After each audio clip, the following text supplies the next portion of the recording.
Sa isang tahimik at maliwalas na araw, mag-isang pumasok si Ofelia sa kanilang unibersidad. Isa siyang maganda, mabait, at masayahing dalaga. Kaya naman halos lahat ng tao sa paaralan ay gustong maging kaibigan siya. Hindi lang siya magaling makisama, matalino rin siya sa klase. Dahilan kung bakit madalas siyang ginagawang leader sa mga group projects.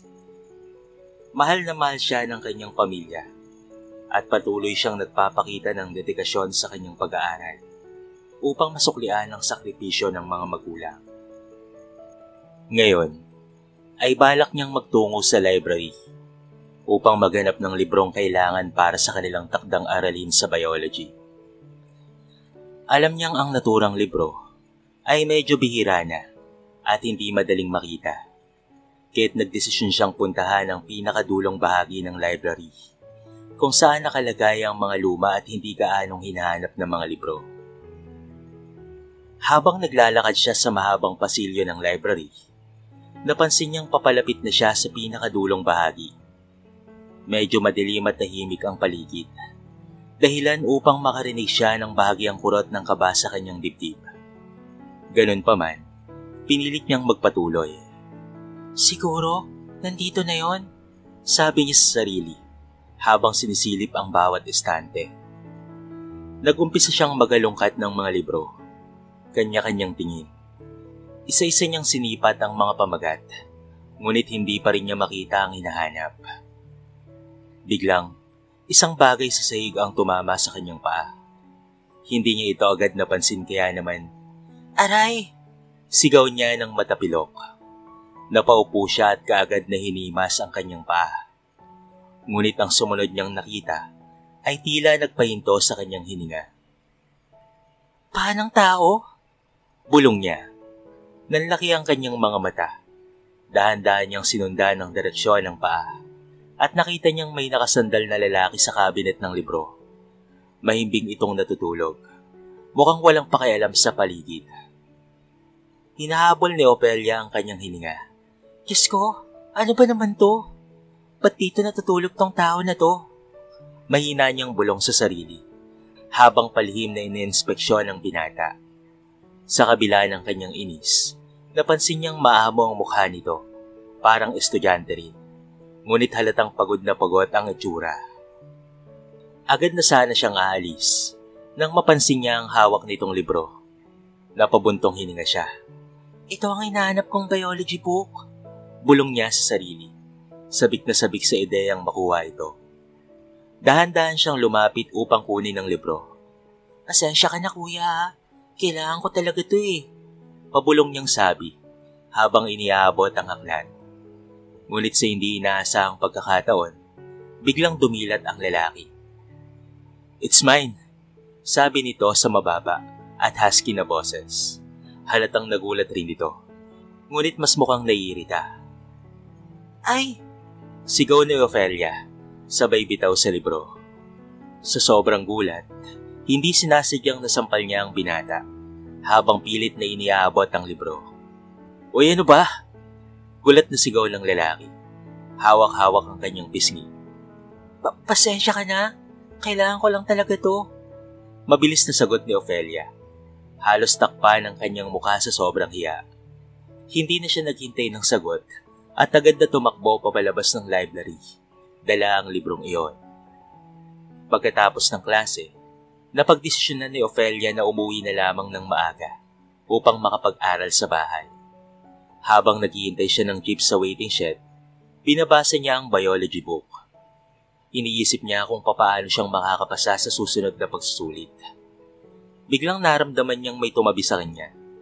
Hindi niya sana papansinin, ngunit nang lingunin niya, ay halos manlaki ang kanyang mga mata. "Shucks, siya yung lalaki sa library kanina," bulong niya sa sarili. Pilit na tinatakpan ang mukha gamit ang libro. "Ikaw ba yung babae kanina sa library?" tanong ng binata. Nakangisi ngunit halatang nanunukso. Mabilis siyang umili. "Hindi ako yon," sagot niya. Pilit na iniiwas ang tingin. Ngunit yumuko ang binata upang tignan ang kanyang mukha. "Ikaw nga," sambit nito. Ikaw lang naman ang babaeng may ganitong buhok at may hawak na biology book. Hindi ka pa nakapagpalit ng bookmark. Halos mahulog ang libro sa kanyang kamay. Kasi kailangan ko talaga ito para sa project namin. Pilit niyang palusot. Hindi pa rin makatingin ng diretsyo. Pwede bang ibalik mo na lang? Kailangan ko rin kasi yan eh. Sabi ng binata. Mas malumanay na ngayon ngunit halata ang pagmamakaawa. Naku, hindi pwede. Kailangan ko rin kasing mag-aral. Sagot ni Ophelia. Tumitigas ang boses upang may tago ang kaba. Tumingin ng diretsyo ang binata. Sige na, babayaran ko na lamang yan kung gusto mo. Napakunot ang noo ni Ophelia. Ha? Bakit mo naman kailangang bayaran? Hindi mo naman pagmamay-ari ito, hindi ba? Basta, importante yan para sa akin. Sagot nito, halatang naiinis na. Hindi malaman ni Ophelia kung bakit napakahalaga ng libro na iyon para sa binata. Sakto namang may dumating na jeep. Ay, alis na ako. Mabilis na sabi niya, sabay takbo papasok sa jeep. Miss, pakiusap. Ibigay mo na lang sa akin. Sigaw nito, ngunit tuluyan na siyang iniwan ni Ophelia. Habang nakaupo siya sa loob ng jeep, tinitignan niya ang librong hawak. Ano kayang meron sa librong ito at gano'n na lamang kahalaga para sa kanya? Bulong niya sa sarili. Napailing siya at nagdesisyon na lamang na gamitin ito para sa kanyang takdang aralin. Ngunit hindi niya maalis sa isipan ang maamong mukha ng binata. Sa kabila ng kanilang hindi pagkakaunawaan, may kakaiba siyang nararamdaman. Isang halo ng hiya, guilt, at pagkakaintriga. Nagtataka siya kung muling magtatagpo ang kanilang landas. Pagkarating ni Ophelia sa bahay, masigla siyang bumati sa kanyang mga magulang at pati na rin sa kanyang mga kapatid na nasa pagkainan. Naghahanda ng hapunan ang kanyang ina habang ang kanyang mga kapatid naman ay masayang nagkukulitan. Magandang gabi po, ma at pa. Bati ni Ophelia, sabay halik sa pisngi ng kanyang ina at ama. Ophelia anak, nakauwi ka na pala. Kumain ka na ba? Saktong-sakto at tapos na itong adobo.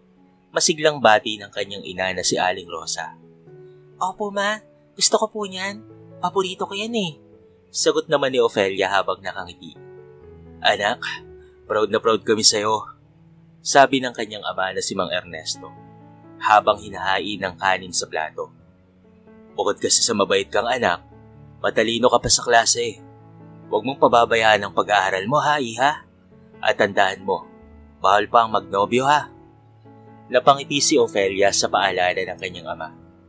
Opo pa, wala naman po talaga akong plano na magka-boyfriend habang nag-aaral pa po. Sagot niya habang hinahain ang sarili ng ulam. Ngumiti si Mang Ernesto, halatang tuwang-tuwa sa sagot ng kanyang anak.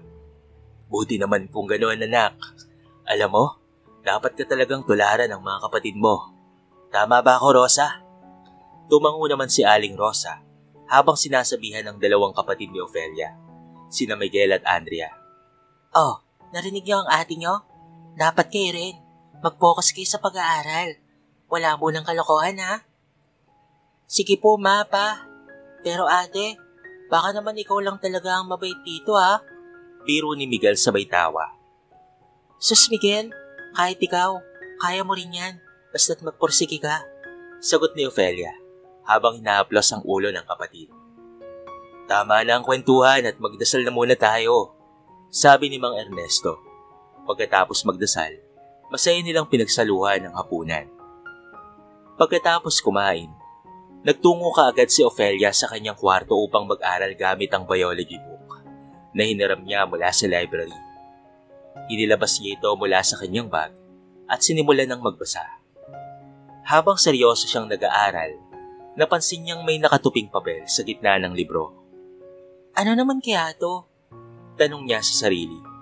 Maingat niyang binuksan ang papel at nagulat nang makita ang litrato ng isang babae at lalaki, kasama ang isang sulat.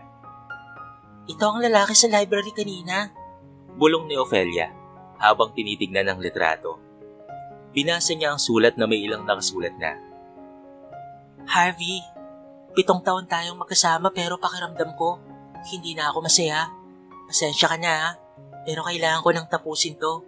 Hindi na kita mahal. Napabuntong hininga si Ofelia matapos basahin ang sulat na iyon. Grabe naman to. 7 taon na silang magkasama, tapos ganito lang natapos? Tanong niya sa sarili. Naalala niya ang lungkot sa mukha ng binata kanina.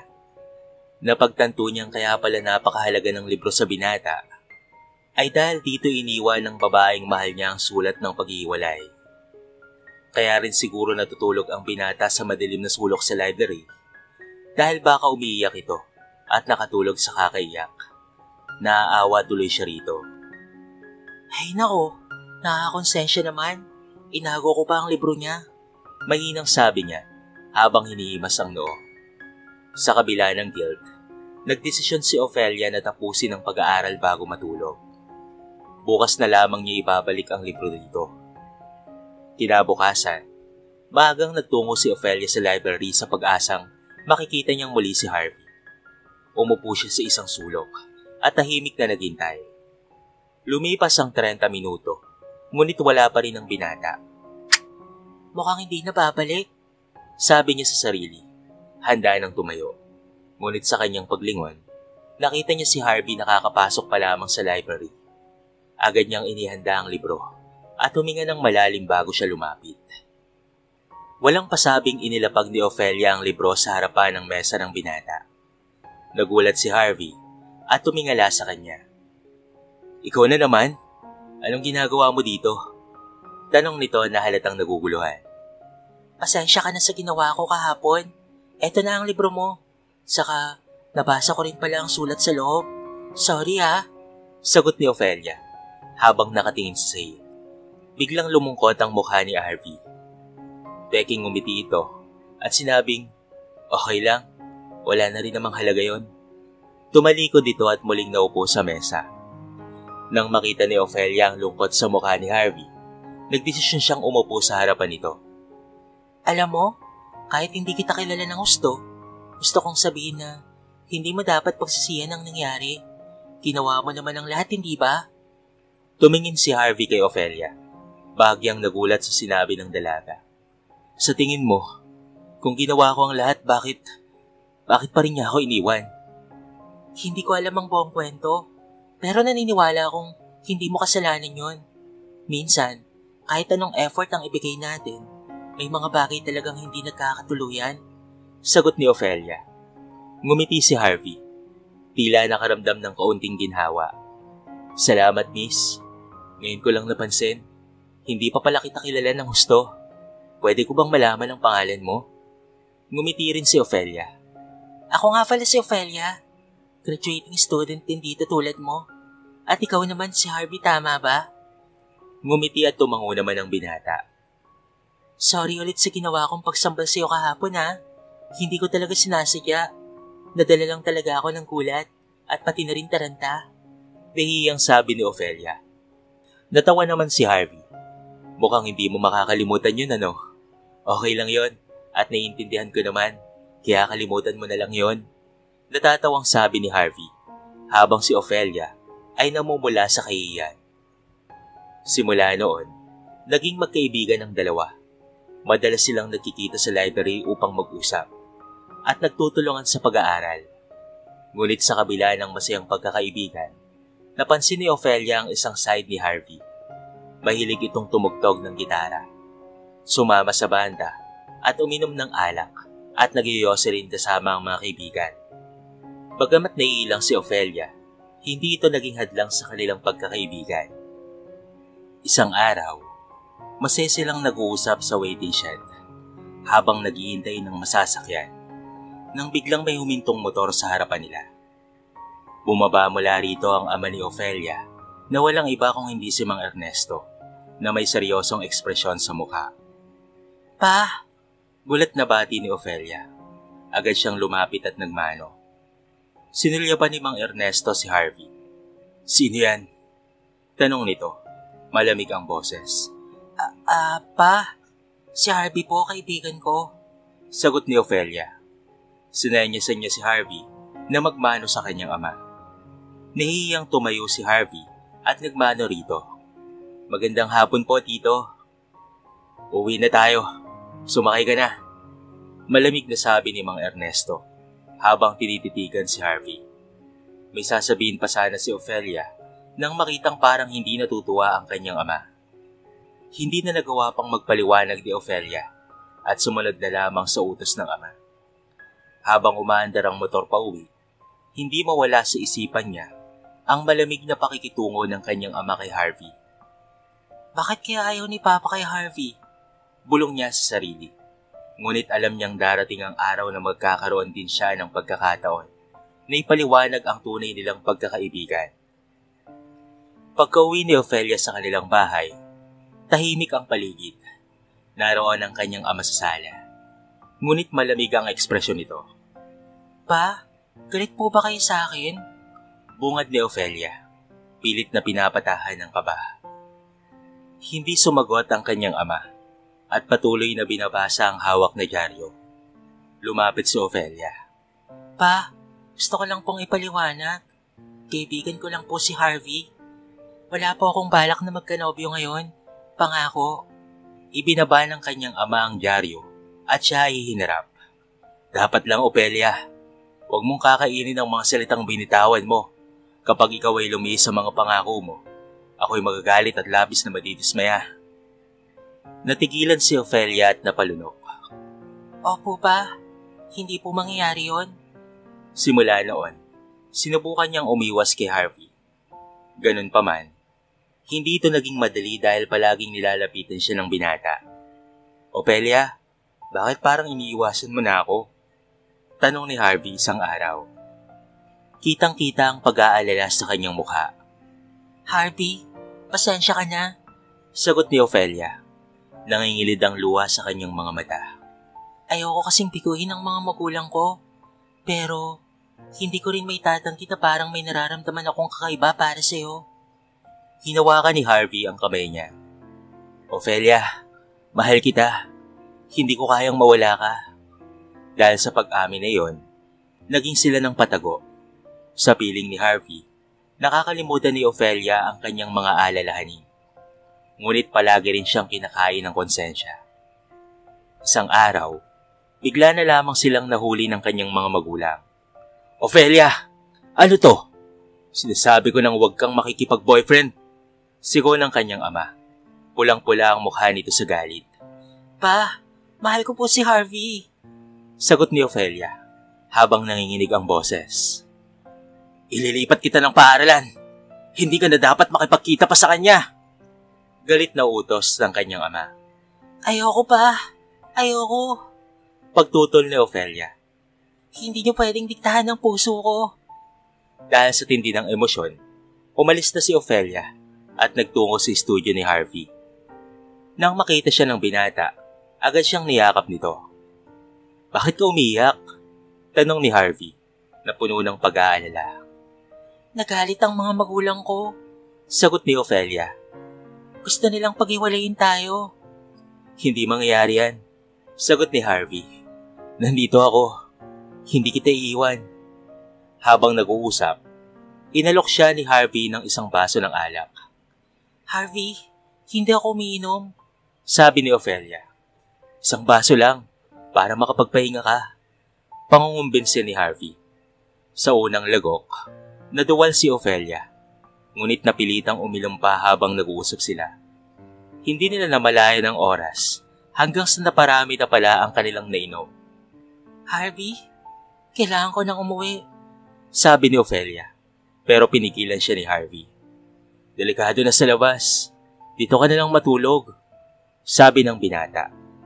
Nagkatitigan sila at naramdaman ni Ophelia ang init ng kanyang katawan.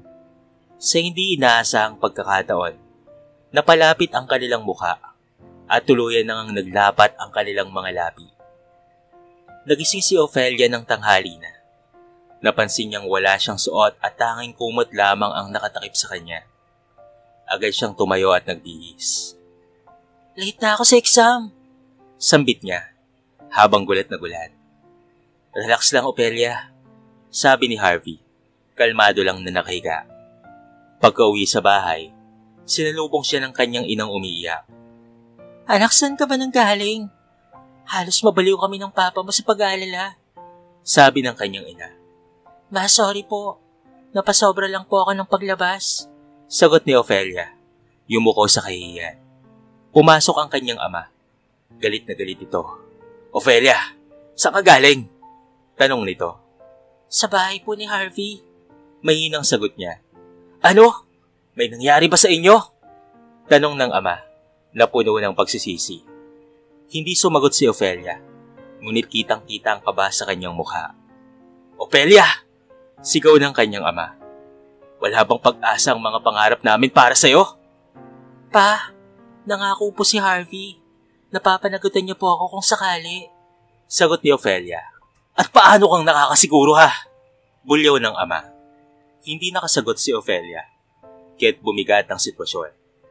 Napansin ni Ofelia na palagi siyang nahihilo at nagsusuka. Nang hindi niya na ito may kakaila, umiyak siya sa harapan ng kanyang ina. Ma, mukhang buntis po ako. Pag-amin niya, napaluha ang kanyang ina ngunit niyakap siya nito. Anak, paano natin to sasabihin sa papa mo? Kinagabihan, inamin nila ang lahat sa ama. Galit na galit ito at halos mawalan ng malay sa galit. Ofelia, anong ginawa mo sa buhay mo? Sigaw ng ama.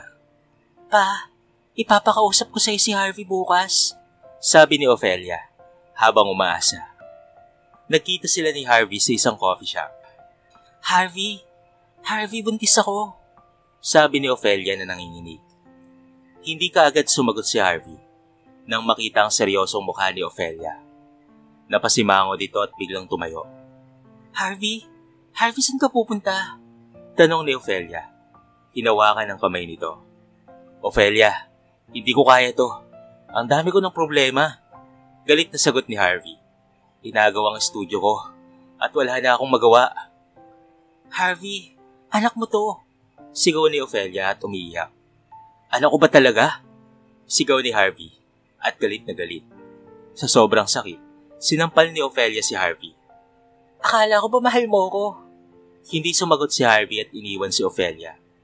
Pag-uwi sa bahay, umiiyak na pumasok si Ofelia. Ma, pa, patawarin niyo ako. Umiiyak na sabi niya. Nagkamali ako. Isang malaking pagkakamali. At hindi ko na alam kung ano ang gagawin ko sa sinira akong buhay. Umiiyak na lamang si Ofelia. Sobrang sakit para sa kanya na binabaliwala siya ng taong mahal niya.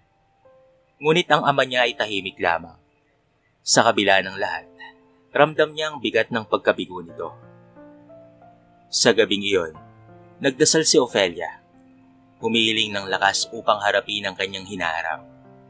Sa simula pa lamang ay tila ba gumuho ang mundo ni Ofelia nang biglang umiwas si Harvey matapos malaman na nagdadalang tao siya. Hindi niya lubos maisip kung papaanong haharapin ang sitwasyon. Ngunit alam niyang kailangan niyang magpatuloy sa buhay, alang-alang sa kanyang anak. Kahit sa kabila ng sakit at takot, pinili ni Ofelia na magpatuloy sa kanyang pag-aaral. Ngunit hindi lingid sa kanyang kaalaman ang bulong-bulungan ng mga tao sa paligid. Ang talino pa naman ni Ofelia, pero nagpabuntis lang ng maaga. Ani ng isa sa kanyang mga kaklase habang tumatawa. Sayang siya. Akala ko pa naman, siya ang magiging top notcher. Dagdag pa ng isa, na sinang-ayunan naman ng ilan. Sa bawat pintas at puna, tahimik lamang si Ofelia. Sa halip na sumagot, nagtuon siya sa pag-aaral at sinikap na baliwalain ng masasakit na salita. Alam niyang ang pagbagsak ay hindi dahilan para sumuko. Ngunit nang lumaki ang tiyan niya, naging mahirap na para sa kanya ang magpatuloy. Napansin na rin ng kanyang mga guro ang kanyang kalagayan. Ofelia, naiintindihan namin ang sitwasyon mo. Wika ng kanyang paboritong guro na si Mrs. Santos. Pero kailangan mo ring pag-isipan ang iyong kalusugan at ang iyong anak. Sa uli, napilitan si Ofelia na tumigil. Masakit man, pero alam niyang iyon ang tamang desisyon para sa kanyang sitwasyon. Pag-uwi niya isang gabi, nadatnan niyang tahimik ang hapagkainan. Ang kanyang ama, nakaraniwang tahimik, ang unang nagsalita. Ofelia, hindi namin inaasahan to. Simula ng kanyang ama, habang malalim ang buntong hininga. Ikaw sana ang pag-asa namin para sa pamilya. Ano na lang ang mangyayari sa mga kapatid mo? Hindi alam ni Ofelia kung ano ang sasabihin. Napuno siya ng kahihiyan at lungkot. Ngunit hindi siya nagpatalo sa emosyon. "Pasensya na po, Papa," sagot niya habang nakayuko. "Gagawin ko po ang lahat para bumawi. Hindi ko po kayo bibiguin sa pangalawang pagkakataon." "Siguraduhin mo lang, anak," sagot ng kanyang ama. Ngunit halata ang lungkot at panghihinayang sa kanyang tinig. Sa kabila ng bigat sa kanyang puso, isinilang ni Ofelia ang kanyang anak. Ang unang tingin niya sa sanggol ay nagdala ng kakaibang saya sa kabila ng lahat ng hirap. Ipinangako niya sa sarili na gagawin niya ang lahat upang mabigyan ito ng magandang kinabukasan. Kinakailangan niyang iwan ang kanyang anak sa pangangalaga ng kanyang mga magulang upang magtrabaho sa ibang bansa. Sa una, puno ng takot si Ofelia. Hindi niya alam kung ano ang naghihintay sa kanya roon. Ngunit alam niyang ito lamang ang paraan upang maiahon ang kanyang pamilya. Sa ibang bansa, naranasan ni Ofelia ang hirap ng buhay bilang isang overseas worker. Hindi siya pinalad na magkaroon ng isang trabahong permanente. Kaya't napilitan siyang tumanggap ng iba't ibang klase ng trabaho. Tagalinis, tagahugas ng pinggan, at minsan pang ayaya. Sa bawat araw ng trabaho, iniisip niya ang kanyang anak. "Anak, para sa ito," wika niya sa sarili habang pinupunasan ng lamesa ng isang malaking opisina. Isang araw, habang naglilinis siya sa hallway, biglang dumaan ang isang CEO. Agad siyang yumuko. Tulad ng patakaran, ay tumingin lamang siya sa sahig. Ngunit sa kanyang pagkagulat, tumigil ang lalaki sa kanyang harapan. "What's your name?" tanong ng CEO sa malalim at seryosong boses. Halos manlamig si Ofelia, ngunit pinilit niyang maging kalmado. "I'm Ofelia. Ofelia de la Cruz, sir," sagot niya. "Are you from the Philippines?" muling tanong ng lalaki. "Yes, sir," sagot ni Ofelia ng may paggalang. Ngumiti ang CEO at tumango bago nagpatuloy sa kanyang paglalakad. Habang papalayo ito, hindi maiwasin ni Ofelia ang mag-isip. Bakit kaya siya nagtanong? Ano kaya ang ibig niyang sabihin? Sa isang gabing puno ng pangungulila, nasa maliit niyang kondo si Ofelia nang tumawag ang kanyang ina sa video call. Nang sagutin niya ito, agad niyang nakita ang masiglang ngiti ng kanyang anak sa kamera. "Mami!" sigaw ng bata na puno ng saya. Anak, kamusta ka na?" tanong ni Ofelia habang pinipigilan ang pagluha. "Masaya po ako dito, Mami. Sabi ni Lola, magaling na akong magbilang." Pagmamalaki ng bata. Napangiti si Ofelia, ngunit dama pa rin niya ang bigat ng pangulila. Habang nag-uusap, napansin ng kanyang ina na tila may luha sa mga mata ni Ofelia. "Ofelia, umiiyak ka ba?" tanong ng kanyang ina. Umiling si Ofelia at ngumiti. "Hindi po, Ma. Namimiss ko lang po kayo, lalo na po ang anak ko." "Anak, tandaan mo lahat ng sakripisyo mo ay para sa kanya.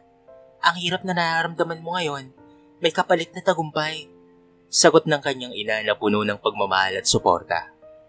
"Salamat po, Ma. Pangako, hindi ko kayo bibiguin. Lalo akong magpupursige para sa inyo." Sagot ni Ofelia. Kinabukasan, nagpatuloy si Ofelia sa trabaho. Nakita niyang ulit ang CEO na dumaan sa hallway. Muli siyang yumuko, pero sa pagkakataong ito, ngumiti ang lalaki at binati siya.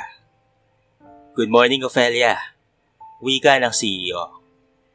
Good morning, sir," sagot niya ng magalang. Sa simpleng pagbating iyon, tila nabawasan ang pagod ni Ofelia. Sa bawat araw na dumaraan, unti-unti niyang natutuklasan ang lakas ng kanyang loob. Hindi siya nagpapadala sa hirap at lungkot dahil iniisip niya ang kinabukasan ng kanyang anak. Pagkatapos ng trabaho, dumaan siya sa grocery upang bumili ng ilang pagkain. Sa kanyang isip, iniisip niya ang araw na makakauwi siya sa Pilipinas. Niyayakap ang kanyang anak at sinasabing, "Anak, lahat ng ito ay para sa iyo." Sa bawat araw na lumipas, mas naging determinado si Ofelia na magtagumpay. Pinag-iipunan niya ang kinabukasan ng kanyang anak at nangangarap na balang araw ay makapagpapatayo ng sariling negosyo. Naging inspirasyon niya ang mga taong nakilala niya sa ibang bansa. na sa kabila ng hirap ay patuloy na lumalaban. Isang gabi, habang nakatingin sa mga bituin mula sa kanyang bintana, ibinulong niya sa sarili. Hindi ko man ito inaasahan pero gagawin ko ang lahat para sa anak ko. Hindi ako susuko. At sa sandaling iyon, alam niyang kahit mahirap ang kanyang sitwasyon, ang kanyang pagmamahal sa anak at determinasyon ang magdadala sa kanya sa tagumpay. Habang nakahiga sa kama, ay hindi niya pa rin maiwasang hindi alalahanin ng mga nangyayari sa kanya noon. Lalo na sa part na ibinigay niya ang lahat sa isang lalaki at walang natira sa kanya. Kahit matagal nang nakalipas, ay hindi maaasahang hindi makaramdam ng pagsisisi si Ofelia. Kung sumunod lamang siya sa utos ng kanyang ama, ay hindi sana magiging ganito kahirap ang buhay nila at mas nakakatulong ng maayos si Ofelia sa kanyang pamilya. Mas naging maganda sana ang buhay niya kung hindi siya nagpadala sa sariling kapusukan at pagiging matigas ang ulo. Ngayon ay wala na siyang magagawa. Huli na ang lahat at nariyan at nangyari na. Sa kanyang pag-iyak, ay hindi niya na namalayan na nakatulog na pala siya ng puno ng panghihinayang at sobrang kalungkutan. Pagod na pagod ang kanyang katawan at isip. Pagod na pagod si Ofelia sa trabaho. Napakabigat ng katawan niya matapos ang maghapong pag-aasikaso sa opisina. Nang makalabas siya ng gusali, natanaw niya ang malalim na trapiko at naghihintay na lamang ng masasakyan pa uwi. Sa kanyang paghihintay, biglang pumarada sa harapan niya ang isang magarang kotse. Bumaba ang binata rito. At laking kulat niya nang makita ang mukha ng kanyang amo na si Mr. Rashid. Ofelia! Tawag nito sa kanya habang nakatingin ng maigi. Sumakay ka na, ihatid na kita. Halos hindi makapaniwala si Ofelia nang marinig na nagtatagalog ang amo niya. Yumuko siya ng bahagya bilang paggalang at naihiyang nagtanong. Sir, no need na. Magkukommute na lang po ako. Come on, I want to know more about you. Sagot nito habang bahagyang umiti. Huwag ka nang mahiya. Dahil sa utos ng amo, wala nang nagawa pa si Ofelia kung hindi ang sumunod. Puno ng kaba at hiya. Pumasok siya sa loob ng kotse. Salamat po, sir. Ang tanging nasabi niya na lamang habang pilit na iniiwasan ang tingin nito sa kanya. Napansin ni Rashi ng kanyang pagkahiya kaya't nagsimula itong magtanong. Saan kita ihahatid? Sa kondo po, sir. Sagot ni Ofelia ng mahinang boses. Binanggit niya ang lokasyon. Tahimik silang dalawa habang nagmamaneho si Rashid. Pakiramdam ni Ofelia ay hindi siya makahinga sa kaba. Ngunit sa halip na manahimik, muling nagsalita si Rashid. Ofelia, saan ka ba sa Pilipinas nakatira? Tanong nito sa Tagalog. Bagay na lalong ikinagulat ni Ofelia. Sa probinsya po, sir. Sa Batangas. Sagot niya.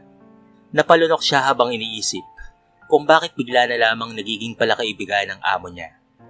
Batangas? Maganda ron ah. May pamilya ka pa ba ron? Tanong muli ni Rashid. Opo, sir. Naroon po ang anak ko at mga magulang ko. Sagot ni Ofelia. Bagyang namula ang mukha. Nagpatuloy ang usapan nila patungkol sa buhay. Dito nalaman ni Ofelia na half Arab at half Pilipino pala si Rashid at mag-isa na lamang ito sa buhay matapos pumanaw ang kanyang mga magulang. Nalungkot si Ofelia sa kwento ng amo niya, ngunit hindi niya ito pinahalata. Alam mo, ang sayo mo palang kausap, no? Biglang sabi ni Rashid. Hindi po ako sanay sa ganito, sir. Nahihiyang tugon ni Ofelia. Bigla silang napadaan sa isang restaurant. Halika, kumain tayo. Alok ni Rashid. Sir, sorry pero hindi po ako prepared. Saka, magastos na. Tanggi ni Ofelia. Ngunit mabilis itong tumugon. Huwag ka nang tumanggi, sagot ko na. Kahit nahihiya, wala nang nagawa si Ofelia. Habang kumakain, napansin niyang mas nagiging madali ang usapan nila. Napalitan ng saya ang pagod niya sa buong araw. Parang nawala ang bigat ng katawan niya habang kausap si Rashid. Salamat po, sir. Napasaya niyo po ako ngayong araw. Ani ni Ofelia. Kung ganoon, sana maulit to. Sagot ni Rashid habang nakatingin ng direkta kay Ofelia. Ngumiti lamang si Ofelia. Ngunit alam niyang hindi maaaring palaging ganito. Amo niya pa rin si Rashid at kinakailangan niyang mag-ingat sa mga chismis. Paunti-unti, nagkaroon sila ng sikretong pagkikita ni Rashid. Madalas siyang yayain itong kumain o mamasyal. Sa simula, itinuturing lamang ni Ofelia na kaibigan ng kanyang amo. Ngunit habang lumilipas ang panahon, hindi niya namamalayang unti-unti na siyang napapalapit dito. Isang araw, nagdesisyon si Rashid na dalhin si Ofelia sa Pilipinas upang makilala ang pamilya at anak nito. Ofelia, gusto ko sanang makilala ng personal ang anak mo.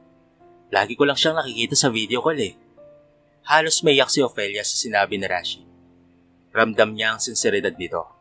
Talaga ba, Rashid? Gusto niyo pong makita sila? Oo naman. Mahal kita at mahalaga sa akin ang pamilya mo. Sagot ni Rashid habang hawak ang kamay niya. Natigilan na lamang si Ofelia at mahiya pa ring nararamdaman sa amo niya. Hindi siya sanay na may ganitong kabuting tao ang may pakialam sa kanya at pati na rin sa buhay niya. Pagkarating nila sa bahay ng mga magulang ni Ofelia, agad na nagmano si Rashid. Magandang araw po, magalang nitong bati. Namangha ang mga magulang ni Ofelia. Ikaw ba ang madalas na kinikwento sa amin ng anak namin? Ikaw ba ang amo niya? Tanong ng kanyang ina. Opo, ako nga po si Rashid at gusto ko pong malaman niyo na mahal ko po ang anak niyo. Sagot ni Rashid na ikinatuwa ng lahat. Niyakap ng anak ni Ofelia si Rashid. Tito Rashid! Masayang sigaw ng bata. Halos maiyak si Ofelia sa sobrang saya. Hindi niya akalain na may taong tulad ni Rashid na kayang tanggapin siya at pati na rin ang kanyang anak ng buong buo. Hindi makapaniwala si Ofelia na may ikakaganda pa pala ang buhay na sinira noon dahil sa maling tao. Habang tumatagal, ay pinakasalan at naging asawa na ni Ofelia si Rashid. Naging maganda ang buhay nila. Binigyan na rin siya ng negosyo ni Rashid na naging libangan ni Ofelia. Isang araw, habang abala si Ofelia sa kanyang coffee shop, biglang may humarap sa kanya sa counter. Natigilan siya nang makita ang lalaking matagal na niyang kinalimutan. Ito ay walang iba kung hindi si Harvey, ang ama ng kanyang anak. Kamusta ka na, Ofelia? Tanong nito. Hindi kaagad nakasagot si Ofelia. Halos hindi siya makapaniwala. Pwede ba tayong mag-usap? Kahit sandali lang? Tanong muli ni Harvey, na may seryosong mukha. Sa isang iglap, nasa garden sila ng coffee shop at doon nag-usap. Kamusta na? Kamusta na rin ang anak natin? Tanong ni Harvey. Halos pumutok ang dibdib ni Ofelia sa inis. Bakit ngayon ka lang nagpakita? Ang kapal ng mukha mo para itanong kung kamusta ang anak ko, matapos mo siyang itakwil doon. Napayuko si Harvey. Patawarin mo ko, Ofelia. Nagkamali ako noon. Natawa si Ofelia, puno ng hinanakit. Kahit ilang beses kang humingi ng tawad, hindi kita mapapatawad. Masaya na ako sa buhay ko ngayon at hindi ko hahayaang sirain mo na naman. Nang makita ni Harvey na wala siyang magagawa, bigla itong lumuhod sa harap ni Ofelia. Pakiusap, hayaan mo akong makita ang anak natin. Bakit ngayon lang, Harvey? Bakit hindi noon, nung kailangan ka namin? Sagot ni Ofelia habang umiiyak. Biglang dumating si Rashi na tinawag si Ofelia. Ofelia, my love. Nilingon naman ni Ofelia si Rashid at lumapit sa asawa. Sino siya, mahal? Tanong ni Rashid. Nag-alangan si Ofelia at tumugon. Kakilala ko lang noon. Pinapalis ko na siya. Tumayo si Harvey. Lumabas na lamang ng coffee shop. Puno ng luha ang mga mata. Lumapit si Rashid kay Ofelia at hinawakan ang kamay niya. Okay ka lang ba? Tanong nito. Ngumiti si Ofelia at tumango. Okay lang ako. Salamat at nandito ka. Sa bawat araw na lumilipas, palaging bumibisita si Harvey sa coffee shop ni Ofelia. Pilit siyang pinapaalis ni Ofelia, ngunit tila hindi ito tumitigil. Hanggang sa nagtaka na si Rashid, ang asawa ni Ofelia, kung bakit palaging naroon si Harvey. Ofelia, sino ba talaga ang lalaking yan? Bakit araw-araw na lamang yan na nandito? Tanong ni Rashid habang nasa pagkainan sila. Hindi na napigilan pa ni Ofelia ang sarili at tuluyan nang ang inamin ng katotohanan. Rashid, Si Harvey ang tunay na ama ni Olive. Wika niya nang nanginginig ang boses. Tinakwil niya na kami noon at ngayon bigla siyang nagpapalik at gustong makita si Olive. Napuno ng galit at sakit ang mukha ni Rashid. Paano niya nagawa yon? Ngayon gusto niyang bumawi. Hindi ko hahayaan na masira ang buhay mo muli dahil sa kanya. Mariing sabi ni Rashid, sabay yakap sa asawa. Makalipas ang ilang araw, hindi pa rin tumigil si Harvey sa pagpapakita sa coffee shop. Minsan may dala pa itong bulaklak. Ngunit laging tinatanggihan ni Ofelia. Hanggang sa dumating ang araw, na napikon talaga si Rashid. Pagkakita niya kay Harvey, agad siyang subugot at pinagsusuntok ito sa mukha. Umalis ka na rito! Wala kang karapatan na manggulo sa buhay naming pamilya! Sigaw ni Rashid. Ngunit nanatiling kalmado si Harvey.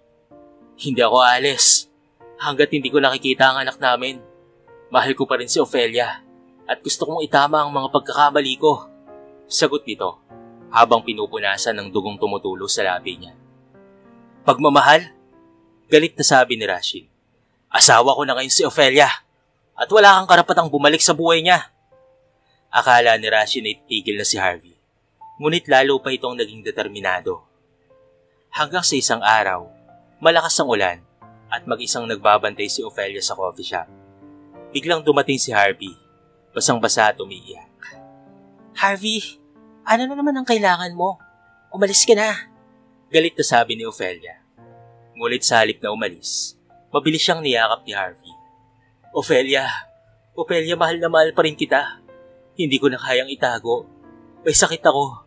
May cancer ako, Ofelia. At bilang ng mga araw ko. Umiiyak na sabi nito. Natigilan si Ofelia. Ano? Anong sinasabi mo? Tanong niya habang naguguluhan. Ang hiling ko lang, bago ako mawala, makita ko man lang sana ang anak natin. Gusto kong humingi ng tawad sa iyo at sa anak natin. Pagsusumamo ni Harvey habang tumutulo ang luha nito. Habang umiiyak si Harvey, unti-unting bumalik kay Ofelia ang mga alaala ng kanilang nakaraan. Ang mga araw na puno ng pagmamahalan at pangarap. Hindi niya napigilan ang sarili at napaiyak na rin. Bakit ngayon pa, Harvey? Bakit mo kami iniwan noon? Bakit mo kami sinaktan at tinakwil? Puno ng hinanakit na tanong ni Ofelia. Sorry, Ofelia. Hindi ko kayang balikan ang nakaraan para itama ang lahat. Pero sana mapatawad mo ko. Sagot ni Harvey. Hindi na malayo ni Ofelia na mahigpit na silang nagkayakapan. Para bang sabik na sabik sa isa't isa. Nang matapos ang gabing iyon, nangako si Harvey na darating ang araw na may papakilala na ni Ofelia si Olivia sa kanya. Sa mga sumunod na araw, napansin ni Ofelia na may pagbabago kay Rashid. Mahal, may problema ba? Tanong niya habang magkasama sila sa sala. Ano ba talaga ang relasyon niyo ngayon ni Harvey? Mahal mo pa ba siya? Diretsong tanong ni Rashid. Mahal, wala na akong nararamdaman para sa kanya. Ikaw lang ang mahal ko. Paliwanag ni Ofelia. Ngunit tila hindi kumbinsido si Rashid. Unti-unting naging bayolente ito. Isang araw, maigpit niyang hinawakan ng braso ni Ofelia. Hindi mo na kailangang pang bumalik sa coffee shop. Manatili ka na lamang dito sa bahay. Mading sabi ni Rashid. Pero hindi ko pwedeng pabayaan ang negosyo ko. Sigaw ni Ofelia habang pilit na kumakawala. Hindi mo na negosyo yan, Ofelia. Ako lang magdidesisyon para sa'yo. Sagot ni Rashid. Sabay kinarga siya papunta sa kwarto. Pilit na nanlawan si Ofelia. Ngunit pas naging maras si Rashid. Walang makakaagaw sa akin. Wala! Sigaw nito. Takot na takot si Ofelia. Ngunit nang takpan ni Rashid ang bibig niya, kinagat niya ito ng malakas. Napasigaw si Rashid sa sakit at sinampal si Ofelia ng malakas. Halos mabingi si Ofelia dahil sa sobrang lakas ng sampal at napaupo sa sahig habang umiiyak. Kinabukasan, parang walang nangyari si Rashid. Nakangiti ito at nag-alok pa ng pagkain sa kanya. Good morning, mahal. Kumain ka na. Sabi ni Rashid na parang normal lang ang lahat. Ngunit si Ofelia, punong-puno ng takot. May pasa sa mukha niya na parang hindi pinapansin ni Rashid. Nang makaalis si Rashid papuntang trabaho, agad niyang tinext ang mga magulang. Tay, tulungan niyo po ako. Tumawag po kayo ng pulis. Kinulong ako ni Rashid sa kwarto. Pagsusumamo niya. Makalipas ang ilang minuto, narinig ni Ophelia ang kalabog mula sa labas. Tulong! Tulungan niyo po ako! Sigaw niya. Nang mabuksan ang pinto, tumambad sa kanya ang mga magulang niya kasama ang mga pulis. Agad siyang niyakap ng ina. Anak, anong ginawa niya sa'yo? Bakit ang dami mong pasa? Umiiyak na tanong ng kanyang ina. Hindi na nagpatumpik-tumpik pa si Ophelia at agad na nag-file ng divorce laban kay Rashid. Hindi ko na kayang pananakit niya. Ayoko nang mabuhay sa takot. Wika niya. Sa kabila ng lahat, humingi ng tawad si Rashid. Mahal, patawarin mo ako. Sadyang mahal na mahal lang talaga kita. Pero hindi ko napigilan ang sarili ko. Sana bigyan mo pa ako ng isa pang pagkakataon. Pagsusumamo niya.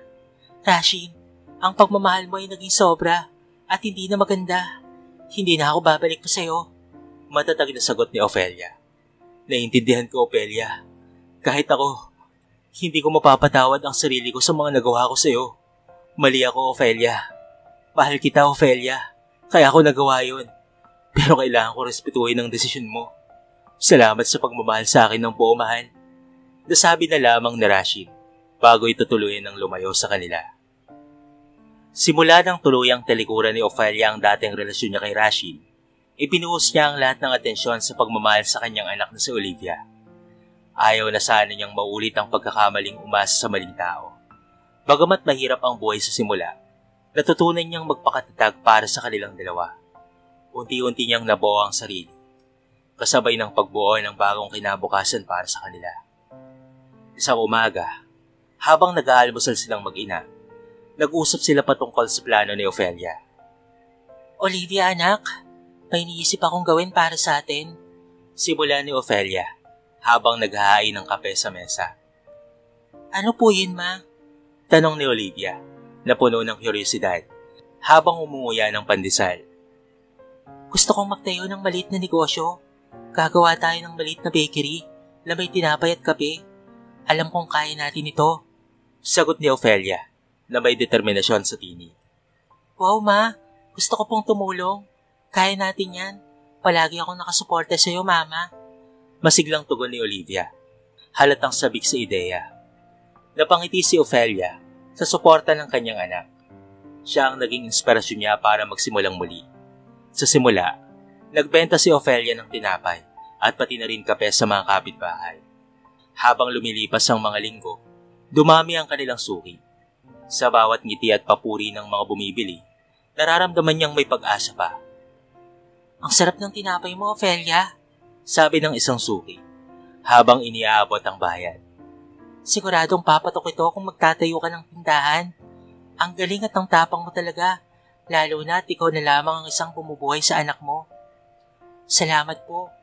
Para sa anak ko, gagawin ko ang lahat. Nakangiting sabi niya. Nagsimula siyang magtinda sa palengke hanggang sa makaipon siya para makapagpatayo ng maliit na bakery. Nagpatuloy ang pag-usad ng kanilang buhay. Isang hapon, dumating si Harvey sa bakery ni Ophelia. May dala itong mga gamit pang bakery at tila balisa habang nilalapag ang mga bag. Ophelia, baka kailangan mo ng harina at iba pang supplies, sabi ni Harvey na may halong kaba sa tinig. Tinitigan siya ni Ophelia. Hindi mo kailangan gawin to, Harvey. Gusto ko lang makatulong, sagot ni Harvey. Alam kong mahirap mag-umpisa. Huwag mong isipin na may iba akong motibo. Nag-aalangan man, tinanggap ni Ophelia ang tulong ni Harvey. Pero nanatili siyang maingat. Hindi niya pinapakilala si Harvey kay Olivia dahil para sa kanya, hindi pa ito ang tamang panahon. Habang lumalaki ang negosyo, unti-unti ring gumagaan ang buhay nila. Isang gabi, habang kumakain sila ni Olivia, napansin ng bata ang saya sa mukha ng ina. Mama, masaya ka ba? Tanong ni Olivia. Oo, anak. Masaya ako kasi nagpunga na ang lahat ng paghihirap natin. Pero higit sa lahat, masaya ako dahil kasama kita. Sagot ni Ophelia, sabay yakap sa anak. Mama, proud po ako sa iyo. Ang galing-galing mo po.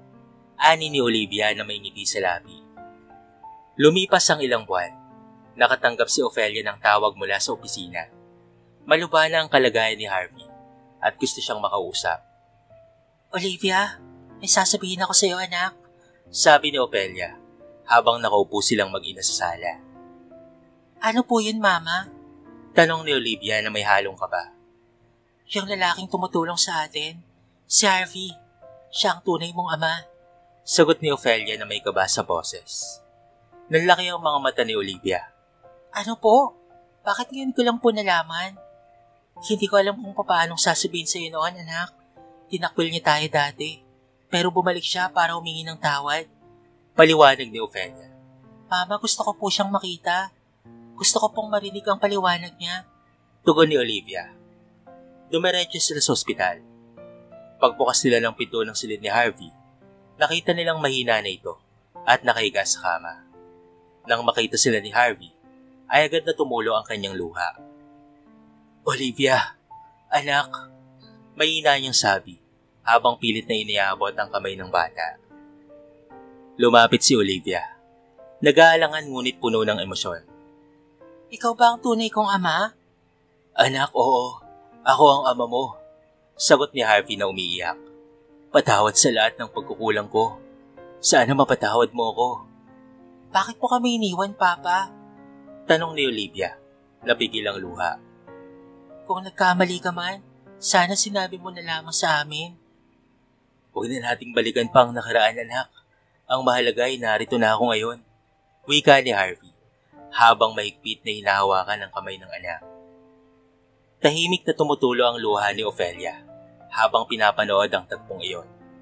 Sa wakas, unti-unting gumaling ang mga sugat sa puso niya. Sa mga sumunod na araw, inalagaan ni Ofelia si Harvey sa ospital. Sinubukan niyang iparamdam dito ang kalinga na hindi niya naibigay noon. Nakita niyang masaya si Harvey sa mga oras na kasama niya si Olivia. Isang gabi, humina na ang boses ni Harvey. Tinawag niya si Ofelia at Olivia sa tabi niya. Ofelia, Olivia, maraming salamat sa pagkakataong ibinigay niyo sa akin. Mahal na mahal ko kayo. Sabi ni Harvey, na halos pabulong na. Harvey, wala kang dapat na ipagpasalamat. Ang mahalaga magkakasama tayo. Sagot ni Ofelia, na pilit na pinipigilan ng pag-iyak. May iniwanan akong pera para sa inyo. Nasa bangko. At sana'y magamit niyo ito para mas gumanda pa lalo ang buhay niyo. Sabi ni Harvey, bago pumikit ang kanyang mga mata. Huwag kang mag-alala, Papa. Hindi ka namin makakalimutan. Sabi ni Olivia, habang humahagulgol. Ilang sandali pa, tuluyang pumanaw si Harvey. Magkahalong lungkot at pasasalamat ang nararamdaman ni Ofelia. Sa kabila ng lahat, ginawa pa rin ni Harvey ang lahat para makabawi. Pagkatapos ng libing, ginamit ni Ofelia ang iniwang pera upang mas palaguin ang negosyo. Ngayon ay hindi na lamang ito isang maliit na bakery. Isa na itong matagumpay na negosyo na kinilala sa kanilang lugar. Mama, hindi mo ba naisip na maghanap ulit ng magmamahal sa'yo? Tanong ni Olivia, habang nagkakape sila isang umaga. Ngumiti si Ofelia. Hindi ko na kailangan, anak. Ang pagmamahal na meron tayo ay sapat na. Basta't pagkasama tayo. Masaya na ako nun. Sa kabila ng lahat ng pagsubok, natutunan ni Ofelia ang tunay na halaga ng pamilya at ng pagpapatawad. Para sa kanya, ang pinakamalaking tagumpay ay ang makapiling ang anak na siyang si Olivia at magkaroon ng katahimikan sa puso. Sa buhay, anak, hindi mahalaga kung ilang beses kang nadapa.